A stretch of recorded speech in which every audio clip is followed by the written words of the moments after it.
All right, so we're going to be starting off with Module 75, policies towards pollution.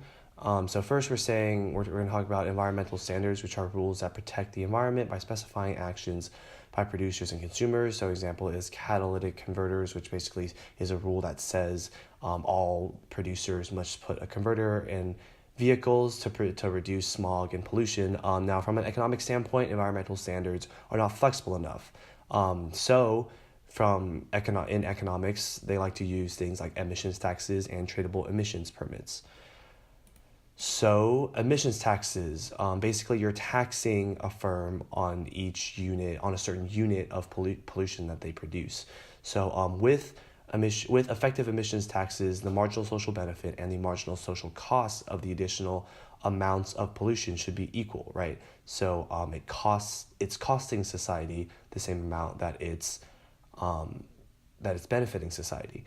Without any emissions taxes, however, companies will have no incentive to limit their pollution. Therefore, pollution may be emitted at unregulated quantities, leaving no marginal social benefits.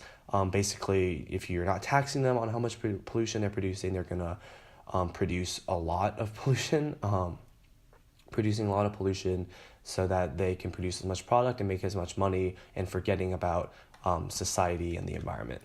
So emissions taxes versus environmental standard, again, in economics, emissions taxes are more efficient. So if you look at this example of plant A versus plant B, on this side of the graph, panel A shows the environmental standard where they say you have to cut emissions by half. Now, this doesn't work because plant A uses newer technology than plant B, therefore plant A has a lower cost of reducing pollution. So basically, plant B values pollution more, right? Plant A does not need to produce as much pollution to produce product, whereas if plant B wants to produce product, they need to have more pollution than plant A. So that's when the emissions tax comes in, because it is more efficient because you're taxing each unit of pollution. So basically, so plant A here has a lower marginal benefit of pollution and reduces emissions by 400 tons. Plant B has a higher marginal benefit of pollution and reduces emissions by only 200 tons. So next is some definitions, Pigouvian taxes, and network externalities. And then tradable emissions permits is the other way. That is an efficient way of regulating stuff like pollution. So basically, licenses to emit limited quantities of pollutants that can be bought and sold by polluters. So that's the key point there, is that it's able to be bought and sold by different firms. So basically, the government says you can only pollute this much, you can only pollute this many units, and you can trade in however many units and licenses you can trade amongst firms, but as long as you don't go over that, because there's only a certain amount of permits being sold. So now we're talking about private versus social benefits, right? So the benefit of the private benefit of acquiring goods is the marginal private benefit, and the marginal social benefit is the marginal private benefit plus marginal external benefits, right? For example, is a flu shot. The private benefit of that flu shot is that you don't get the flu. The social benefit of that flu shot is that you don't get the flu and you don't spread the flu. You're not part of the problem. And so in this, panel A is flu shots, the market for flu shots, I guess, without government intervention, right? And so people aren't incentivized to go buy them. However, in panel B, you add a Pigouvian subsidy, which is government intervention. Basically, the government is lowering the price for flu shots to encourage them to buy people to get flu shots, because the social benefit for flu shots is pretty good. I mean, people don't get sick. So private versus social costs, right? So we talked about benefits, now we're talking about the costs. So the marginal private cost is the marginal cost of producing a good, but not including external costs. Marginal social cost equals the marginal private cost of production plus marginal external costs. And the marginal external cost is the increase in external costs created by producing one more unit of a good. So you're looking at livestock here.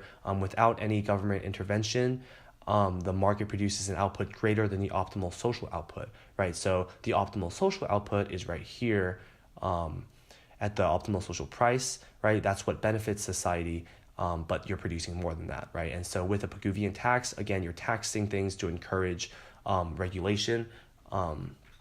And so the optimal quantity is right here.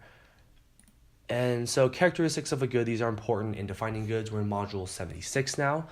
So you should probably review those. Public goods. So public goods are a good that is both non-excludable and non-rival in consumption. So basically it is whoever wants it can have it, and there is unlimited amount. Anyone can have it, not unlimited amount, but anyone can have it as many people can have it at the same time. So basically in this example, we're looking at street cleaning. So the marginal total social benefit is the benefits of these two individuals combined, assuming that Ted and Alice are what make up this society. The benefit of them two combined is the marginal social benefit. And so that is public goods with the example of street cleaning. And then common resources are non-excludable and rival in consumption. So as many people can have it, however, there's a limited amount to go around. Therefore, we get overuse, where individuals ignore the fact that their use depletes the amount of resources remaining for others. So for this example, we're looking at the market for fish. So the resource of fish is in overuse in this example because the quantity produced is greater than the quantity that is optimal and efficient, right? So this is the optimal quantity, and this is that which is being produced. Moving on to module 77 is antitrust policies, basically anti-monopoly policies that are formed throughout history of America, dealing with monopoly, price regulation.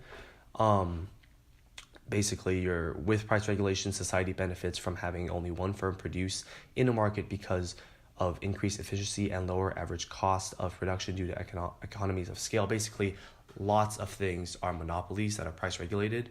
However, without price regulation, firms may be tempted to restrict output and raise prices. So looking at this graph here, QU stands for unregulated, right? So the firm is producing this quantity at a very high price. Basically, this firm could be producing a way larger quantity at a lower price with regulation. And so moving on to module 78 is we talk about poverty, and these are just some definitions to memorize about poverty, and then anti-poverty programs and the debate over them in the US is also very important, and then the causes of poverty are important as well.